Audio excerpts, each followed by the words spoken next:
그리스도 교회의 대표적인 성지는 예루살렘과 갈릴리죠. 예수께서 3년 동안 공생애를 시작하시고 또 마치신 곳입니다. 갈릴리에서 시작해서 예루살렘에서 끝나셨습니다. 예수님의 십자가 처형과 부활 승천 이후로 이 복음을 전한 바울이 활동한 영역을 보면 성지가 더 넓어져요. 소아시아, 지금으로 말하자면 튀르키예 중서부, 중남부 지역과 그리스, 또 시리아 안디옥이 있으니까 그쪽이 다 성지라 할 만합니다. 교부 시대까지 넓히면 로마가 중요하고 또 예루살렘도 중요하고 또 남쪽으로 내려가서 알렉산드리아도 정말 중요하고요. 에베소도 중요합니다. 이스탄불도 당연히 중요하죠. 각각의 여러 그리스도교의 그 거점들이 있었습니다.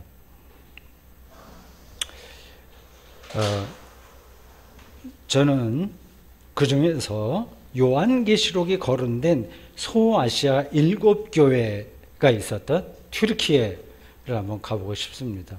기회는 여러 번 있었는데 아직 가보지 못했어요. 서울센터 어느 부부가 올 봄에 한번 간다고 하더라고요. 또 이미 갔다 오신 분들도 계시더군요.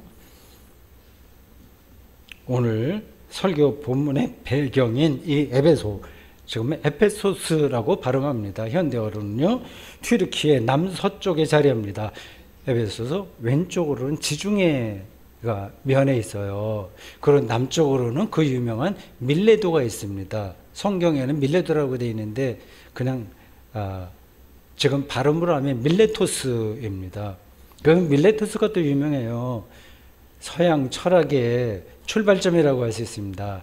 그 탈레스가 바로 이 밀레토스 출신이에요. 거기서부터 시작해서 그리스 아테네까지 서양 철학이 발전하게 되죠. 바울은 2차 선교 여행을 마칠 때 에베소에 잠시 들렸어요. 아주 불이 나게 거기서 빠져나와서 내가 다음에 다시 한번 들리겠다 약속하고 가이사랴를 거쳐서, 지도가 그려주시나요? 지중해? 네, 가이사랴를 거쳐서 예루살렘에 갔다가 다시 안디옥으로 올라갔습니다. 안디옥에서 출발했으니까 거기까지 갔어요.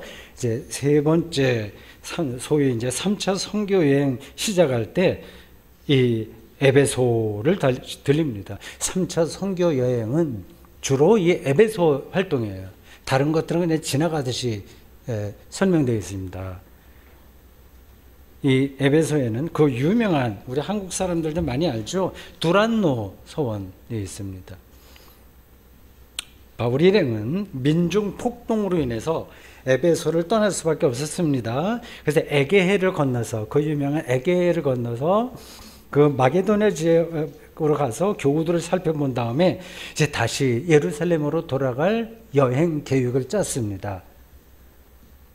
마게도냐 활동이 끝난 뒤에 이 바울 일행은 밀레도에 왔어요. 밀레토스예요. 그 위에 에베소가 있습니다. 사실은 에베소에 들리고 싶었었는데 교통편이 여의치 못하고 예루살렘에 빨리 가야 되거든요. 오순절 안으로 당도해야 되기에 배편이 잘 안 된 것 같습니다. 밀레토스에 가서 에베소 장로들을 초대했습니다. 사람을 보내서 좀 와달라고 했어요. 그들 앞에서 이제 예루살렘으로 가는 자기의 심정을 토로합니다. 그 자세한 내용이 사도행전 20장에 나오는데 그 중에서 20장 22절에서 25절까지만 잠깐 읽을게요. 보라, 이제 나는 성령에 매여 예루살렘으로 가는데 거기서 무슨 일을 당할지 나는 알지 못한다. 오직 성령이 각 성에서 내게 증언하여 결박과 환난이 나를 기다린다 하시나 내가 달려갈 길과 주 예수께 받은 사명 곧 하나님의 은혜의 복음을 증언하는 일을 마치려 하면은 나의 생명조차 조금도 귀한 것으로 여기지 아니하노라. 보라, 내가 여러분 중에 왕래하며 하나님의 나라를 전파했으나 이제는 여러분이 다 내 얼굴을 다시 보지 못할 줄 아노라. 바울과 에베소 교회의 관계는 특별했습니다. 우리가 알고 있는 거는 이제 고린도 교회, 데살로니가 교회 이걸 많이 알잖아요. 에베소 교회가 유난히 각별했습니다. 그 내용을 우리가 자세하게 알지는 못합니다. 그것에 관한 자료가 충분하지 않기 때문입니다. 그렇지만 바로 제가 앞에서 말씀드린 읽은 것처럼 죽을 각오를 할 수밖에 없을 정도로 위태로운 절체절명의 순간에 에베소 장로들을 굳이 불러다가 죽음을 앞둔 사람이 유언하듯이 말하는 걸 보면 그 관계를 충분히 짐작할 수 있습니다. 바울이 왜 이렇게 에베소 교회에 관심이 큰 걸까요? 다시 묻습니다. 지도가 그려지시나요? 에베소, 옛날에는 정말 중요한 데입니다. 에페소스예요. 지금도 그 유적지가 많이 남아 있습니다. 어마어마한 곳입니다. 튀르키예에 있어요. 두 가지 이유가 있습니다. 하나는 이 에베소가 선교 전략적으로 아주 중요했다는 사실이에요.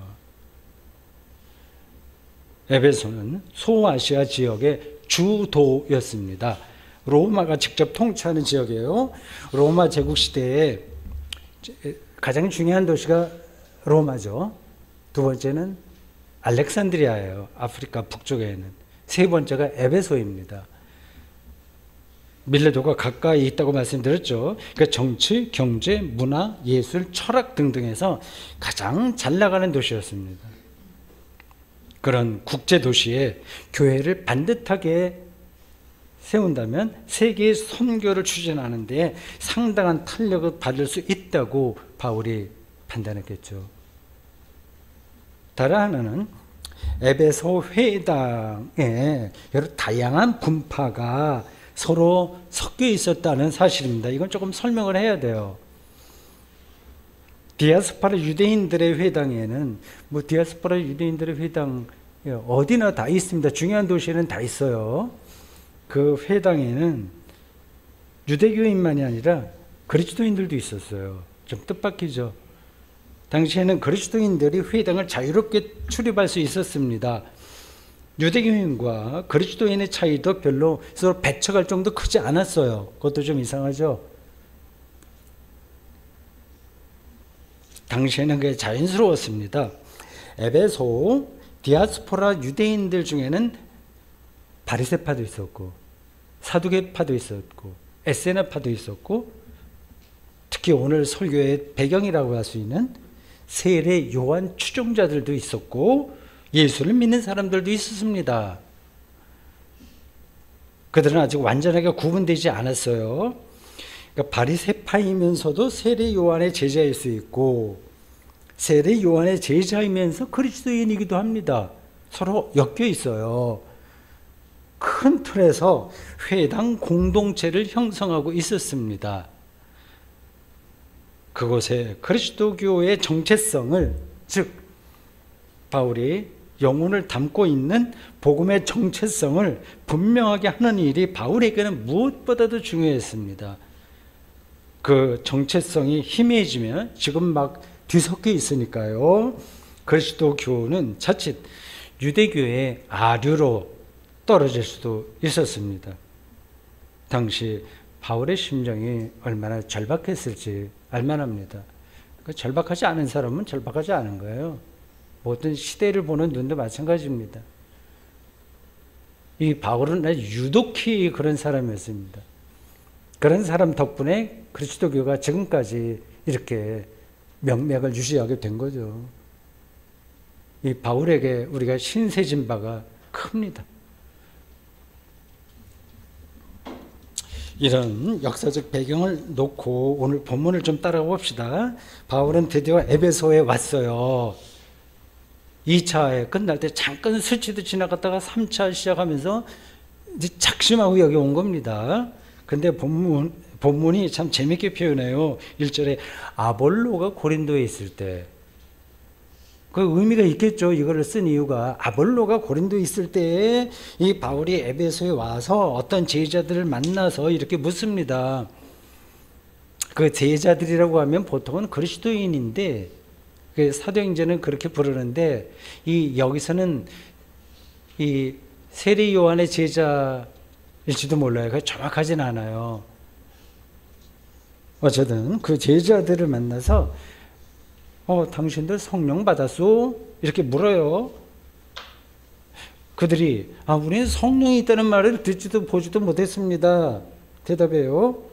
바울이 그래서 다시 무슨 세례를 받았느냐, 성령이 얘기하다가 세례 받았느냐 또 이렇게 물어요. 이게 연관된다는 이야기죠. 그들은 우리는 세례 요한의 세례를 받았습니다. 그러니까 우리 그리스도교 전통하고 다른 거예요. 그리스도교는 세례 요한의 세례 받는 거 아니잖아요. 형식은 세례 요한의 세례인데 삼위일체 하나님의 이름으로 우리가 세례를 받지 않습니까? 예수 그리스도 이름으로 세례를 받는 거예요. 이 사람들은 세례 요한을 따르는 사람들이에요.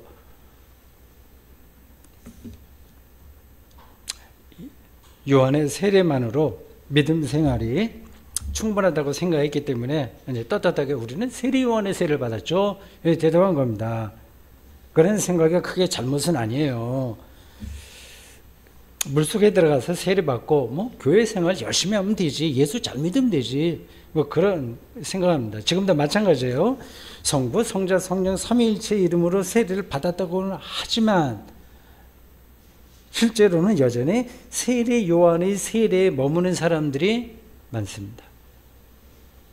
태반이 그렇다고 할 수도 있어요. 어떻게 보면 대다수가 그렇다고 할 수 있습니다. 이런 게 무슨 뜻인지, 그리고 그게 왜 문제인지는 제가 조금 뒤에 설명하겠습니다. 저절로 설명이 되긴 할 거예요. 뒤에 가다 보면요. 일단 세례 요한의 그 세례 전통이 당시 교회에 얼마나 광범위하게 퍼져 있는지를 조금 더 설명하겠습니다. 고린도 교회에 서로 다른 세례 전통을 고집하는 사람들이 있었다고 해요. 고린도전서 1장 12절 그 유명한 구절이 이렇습니다. 내가 이것을 말하거니와 너희가 각각 이르되 나는 바울에게, 나는 아볼로에게, 나는 게바에게, 나는 그리스도에게 속한 자라 한다는 것이니, 고린도 교회 안에 분파가 있었던 거예요. 누구에게 세례를 받았느냐에 따라서 분파가 형성된 거예요. 요즘 장로교인이다, 감리교인이다, 성결교인이다 이렇게 말하듯이 말입니다. 이게 4개 분파가 있는데, 그리스도께서는, 예수께서는 세례를 베풀지 않았기 때문에 그리스도파라고 하는 말은 정확하지 않아요. 아마 이 바울, 그리고 아볼로, 게바, 이 사람들에게 세례받지 않은 사람들이 총칭해서 우리는 그리스도파지 이렇게 이야기한 것으로 보입니다. 이 4 분파의 하나인 이 아볼로파가 오늘 본문에 나오는 이 사람이에요. 19장 1절에 아볼로가 고린도에 있을 때 얘기하잖아요. 이 아볼로가 세례 요한의 전통을 따르는 사람의 대표자입니다. 사도행전 18장 24절과 25절 오늘 본문 바로 앞에 보면 이 아볼로는 알렉산드리아, 그 유명한 알렉산드리아 출신 율법학자로서 바울보다 먼저 에베소에 와서 예수님에 관한 것을 자세하게 가르치긴 했으나 요한의 세례만 알았던 사람입니다. 추정키로 세례 요한의 직접 제자가 아닐까? 베드로처럼, 베드로가 예수님의 제자인 것처럼 그런 아주 뛰어난 당시의 대표적 세례 요한의 전통을 따르는 사람이었습니다. 그는 고린도 교회와 에베소 교회에서 거의 지도자급 역할을 했습니다. 이 사람이 여기 에베소에도 들리고 고린도에도 가고 왔다 갔다 하고 했잖아요. 그러니까 바울과 비슷하게 바울도 이곳저곳 순회하면서 복음을 전했잖아요. 예수 그리스도를 전파했잖아요. 이 아볼로도 똑같이 이곳저곳 순회하면서 바울 못지않게 이 세례 요한의 세례를 전하면서 그리스도를 전한 것 같습니다. 이 입장이 좀 애매하긴 합니다. 그러니까 이 두 전통, 세례 요한의 전통과 예수 그리스도의 전통이 그리스도교 공동체 안에 그 당시에 그대로 있었어요. 세례 요한의 제자들과 예수님의 제자들은 그리스도 공동체 안에서 같이 지내면서 좀 미묘한 관계에 있었습니다. 예수께서 세례 요한에게 세례를 받았다는 사실은 이건 불편한 진실이에요. 세례를 준 사람이 세례 받은 사람보다 좀 약간 높은 자리라고 보던 생각이 되지 않습니까? 예수님께서 왜 저 세례 요한에게 세례를 받지? 그거 좀 불편한 거예요. 더군다나 예수님보다 세례 요한이 먼저 출가해서 하나님 나라를 선포했습니다. 그리고 하나님 나라가 가까이 왔으니 회개하라고 하는 예수님의 가장 중요한 그 메시지를 세례 요한이 먼저 한 거예요. 그러니까 세례 요한 추종자들은 그 교회 안에서 자기들이 더 주르다 이렇게 말할 수 있었던 겁니다. 지금 우리가 생각하면 좀 이상하지만 그 당시는 그랬습니다.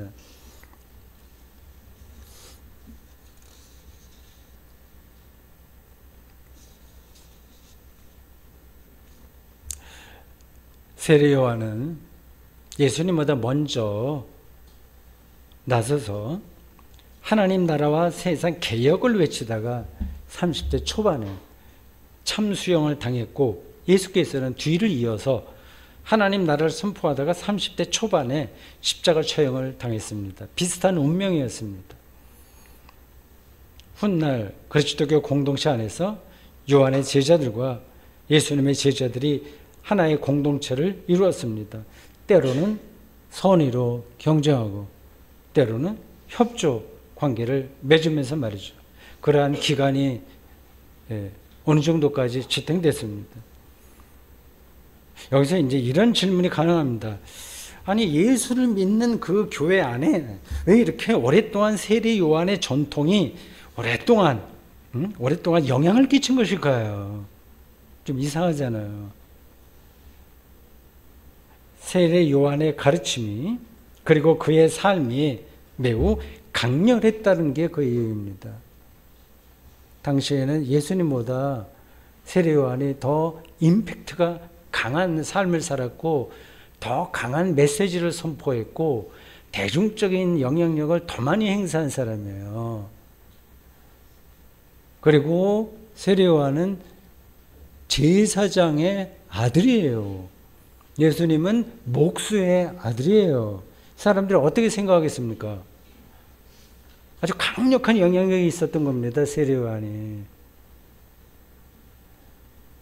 그러니까 바울이 여기서, 바울만은 아니겠지만 예수의 제자들이 어떤 그 방향을 잘못 잡으면 예수를 믿는 공동체가 아니라 세례 요한을 믿는 공동체로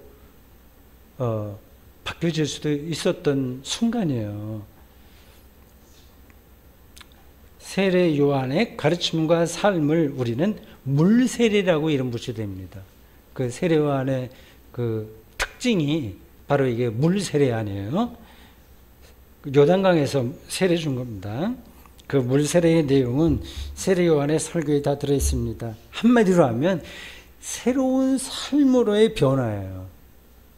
너희들 왜 이따위를 사냐? 변화돼야 된다. 왜 세금을 그렇게 포탈하냐? 정직하게 세금을 받아야지. 사회에 대한 철저한 개혁을 주장했습니다. 마태복음과 누가복음이 그것을 자세하게 전해요. 한마디로 회개에 합당한 열매를 맺는 것이에요. 그렇지 않으면 하나님이 알곡은 곳간에 들이고, 도끼가 이제 나무 뿌리에 놓여 있으니까 이제 심판이 바로 닥쳤다 하면서 알곡은 곳간에 들이고 쭉정이는 꺼지지 않는 불에 태웁니다. 마태복음은 3장 12절이에요. 요즘 말로 개혁적인 삶, 윤리와 도덕적인 삶을 살아야 합니다. 이런 삶은 아무리 강조해도 지나치지 않죠. 오늘날 교인들이 목사를 판단할 때도 이런 기준이 작용합니다. 아무개 목사는 정말 정의롭게 살았어. 아무개 목사는 정말 도덕적이고 윤리적이고 착하더라고. 그리고 청렴하게 살았다. 칭찬합니다. 그런 도덕주의 설교가 주목받기도 합니다. 이걸 누가 나쁘다고 할 수 있겠어요. 그러나 바울은 그리스도교 공동체가 세례 요한의 물세례에 머물면 안 된다고 생각했습니다.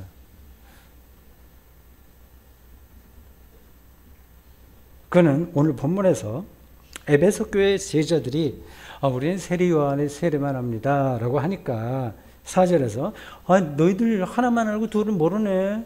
세례 요한도 내 뒤에 오시느니 그러니까 예수님을 믿어야 된다고 말하지 않았냐 라는 사실을 풀어서 설명했습니다. 5절에 따르면 바울의 설득으로 그들은 주 예수의 이름으로 세례를 받았다고 해요. 세례, 요 아주 짤막한 문장인데 세례 요한의 전통으로부터 예수 그리스도의 전통으로 돌아섰다는 의미입니다. 세례 요한의 세례를 물 세례라고 한다면 예수의 세례는 뭘까요? 이미 앞에서 질문할 때 나왔는데요. 성령 세례입니다. 물 세례와 성령 세례. 물 세례는 앞에서 설명했듯이 손에 잡혀요. 개혁적으로, 도덕적이고 윤리적으로 착하게 덕스럽게 이렇게 사는 거, 부도덕한 거 다 때려 이제 갈아엎는 거, 이건 이제 손에 들어와요. 근데 성령 세례는 좀 그렇지 못합니다. 여러분들 머릿속에 어떤 생각이 드나요? 성령 세례 하면 말이죠. 오늘 본문 6절에 따르면 성령 세례는 방언과 예언으로 나타납니다. 방언과 예언은 성령 은사예요. 성령이 주시는 선물이라는 뜻이에요. 은사는 방언과 예언만 사실 있는 게 아니라 교사 일, 가르치는 일, 설교하는 거 이것도 은사입니다. 그리고 각종 교회 봉사, 성가대 등등 다 이게 은사예요. 근데 방언과 예언은 이 황홀경이 수반되는 특별한 현상이라서 사람들의 호기심을 불러일으킵니다. 어떤 엑스타시와 같은 경험이 거기서 일어나는 거예요. 제가 고등학교 때 경주에서 다니는데 경주 감리교회 우리 권사님 중에 한 분도 경주에서 같은 나이 때 사셨더라고요. 나중에 보니까 거기 감리교회 중학교 여학생들도 방언하고 많이 그랬습니다. 방언 집회라는 게 또 많이 있었고요. 좀 에피소드 같은 거지만 방언 못하는 사람 강단으로 올라와 해서 거기서 방언 교육시키고 할렐루야 수없이 외치게 하고 그런 거였습니다. 황홀경에 빠져서 자기가 알아듣지도 못하는 말을 막 쏟아내는 거예요. 이런 은사주의를 강조하는 교파를 가리켜서 오순절파라고 합니다. 유대교의 오순절에 성령이 제자들에게 임했다고 해서 그런 이름이 붙여졌습니다. 대표적으로 우리나라에서는 속칭 순복음교회입니다. 저는 오늘 방언과 예언 현상 자체를 자세하게 설명하지는 않겠습니다. 성령 세례의 본질이 무엇인지를 밝힌다는 차원에서 이 방언과 예언의 본래 의미만을 설명하겠습니다. 도대체 방언이 뭐고 그 의미가 뭐고 예언의 의미가 뭐냐 하는 거죠. 알고 계신가요? 알고 계시겠죠? 그냥 참고하십시오. 방언은 언어 존재론에 해당하는 겁니다. 언어 존재래요. 언어와 관계된 거예요. 이전에 알던 언어와 다른 언어를 알면 세상이 새로워집니다. 방언은 새로운 언어예요. 새로운 또 세계를 경험하면 언어도 달라집니다. 그 사람이 어떤 언어를 쓰는 애에 따라서 그 사람의 인격과 그 사람의 세계가 다 드러나는 겁니다. 그 언어가 바로 사람의 존재 근거이기 때문에 그래요. 어린아이들이 언어를 어떻게 배우는지 생각해 보십시오. 자기를 따뜻하게 안아주고 젖을 먹여주는 그 대상을 엄마라는 단어로 인식하게 되는 겁니다. 수없이 반복하죠. 엄마가 이제 안고서 누구야? 엄마야, 엄마. 느끼잖아요. 자기가 지금 느끼고 있는 이 어떤 것, 어렸을 때는 모르잖아요. 태어나서는. 모르는 어떤 대상이 언어라는 소리와 함께 있으니까 엄마 하게 되면 그걸 느끼게 되는 겁니다. 어렸을 때 자기 어머니 품에 안겨서 사는 게 그 정서나 심리에 중요한 것 같아요. 언어 발달에서도 결정적으로 중요합니다. 만약 그 아이가 청각 장애를 겪는다면 엄마라는 언어를 경험하지 못하겠죠. 시간이 지나면서 이제 언어가 아니라 다른 방식으로 엄마를 경험하게 하겠지만 제한적이라는 사실은 분명합니다. 이를 극복하려면 그 아이와 엄마는 다른 사람들보다 더 큰 노력을 기울여야 되겠죠. 그리스도교 언어는 기본적으로 방언입니다. 새로운 언어입니다. 설교도 방언입니다. 정목사 설교하는 거 도통 못 알아듣겠네 그렇게 생각하는 분들 있잖아요. 방언이기 때문에 그렇습니다. 하나님의 은총, 이거는 낱말 뜻을 모르겠어요. 그러나 그게 와닿지 않는 겁니다. 하나님의 사랑, 믿음으로 의로워짐, 사람이 빵으로만 사는 게 아니라 하나님의 입으로부터 나온 말씀으로 산다, 깨어서 기도하라, 예수 재림을 기다린다 등등은 모두 방언 아니면 뭐겠습니까? 우리가 오늘 예배 시간에 부른 쌍투스, 찬송가 가사는 이와 같습니다. 걸어가시다, 걸어가시다, 걸어가시다, 쌍투스, 쌍투스, 쌍투스, 만군의 주 하나님, 하늘과 땅이 가득한 그 영광, 높은 데에 호산나, 주의 이름으로 오시는 이여 찬양받으소서. 높은 데에 호산나. 그리스도의 신앙의 깊이를 모르는 사람은 이 찬양이 방언으로 들립니다. 그래서 바울은 이렇게 고백했죠. 그래서 누구든지 그리스도 안에 있으면 새로운 피조물이라. 이전 것은 지나갔으니 보라 새 것이 되었도다. 새롭게 그는 어떤 그리스도교 신앙과 어느 색으로 들어간 거예요. 그러니까 자기 존재가 새로워진다는 경험을 하게 되는 겁니다. 아이고 무슨 말이냐, 교회에 내가 이렇게 잘 다니고 믿어도 그리스도교 신앙과 내 삶을 새롭게 느낄 수 없다고 생각하는 분들이 있습니다. 왜 그럴까요? 안타깝지만 영적인 청각 장애를 안고 있다고 말할 수밖에 없습니다.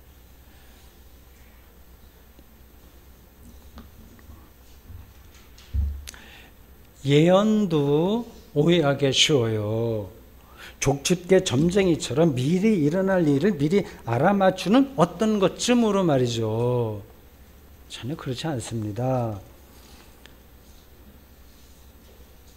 옛날에 제가 고등학교 시절만이 아니라 청년, 전도사 그 뒤로도 가끔 한국교회에서 이런 에피소드들이 있었어요. 기도를 많이 한다는 어떤 권사들이 주로 많이 그러는데, 기독군 군사들이 태아의 성을 맞춰주기도 했습니다. 기도받아서. 정말 좀 웃기는 건데 그렇게 하죠. 확률은 50%쯤 될 겁니다. 예언은, 성경이 말하는 예언은 주술적으로 미리를 맞추는 게 아니라 알파와 오메가이신 하나님 안에서 삶을 종말론적인 차원으로 받아들이는 영적 태도를 가르칩니다. 미래로 자기가 이미 가버린 거예요. 종말론적으로 어떤 일이 일어날지를 희망하는 거예요. 예수께서 다시 오신다거나 우리가 죽음을 통해서 하나님의 품에 안긴다거나 하는 문장이 바로 예언 아니면 무엇이겠습니까?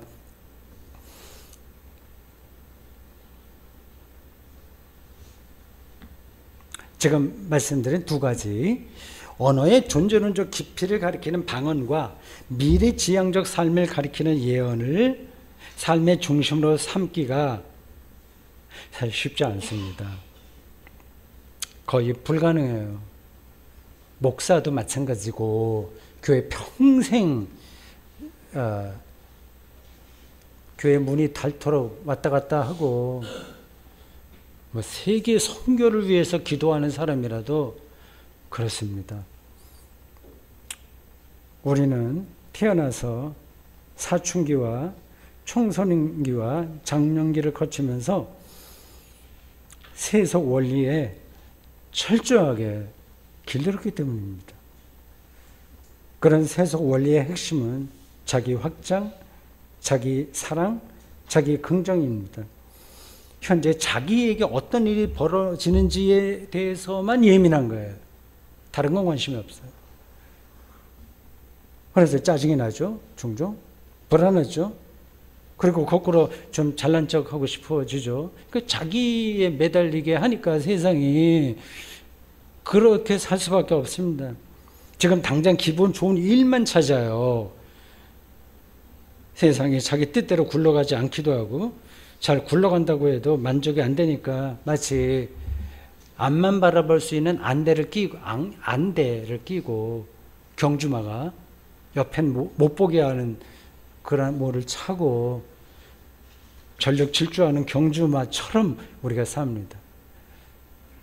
그래서 예수께서는 회개하라, 방향을 돌리라고 한 겁니다. 일단 삶의 방향을, 그러니까 자기 자신으로부터 자기를 창조하고 이끌어 가시는 그 하나님에게 생명의 근본의 궁극적인 생명으로 방향을 바꾸지 않으면 생명을 얻지 못하기 때문입니다. 지금 당장 삶이 피곤하기에 이 회개하라는 말이 귀에 들리지 않는다고, 또는 방언과 예언은 배부른 사람에게는 어떨지 몰라도 배고픈 사람에게는 거리가 멀다 하고 속으로 생각하는 분들이 적지 않을 겁니다. 어떻게 하면 좋을까요?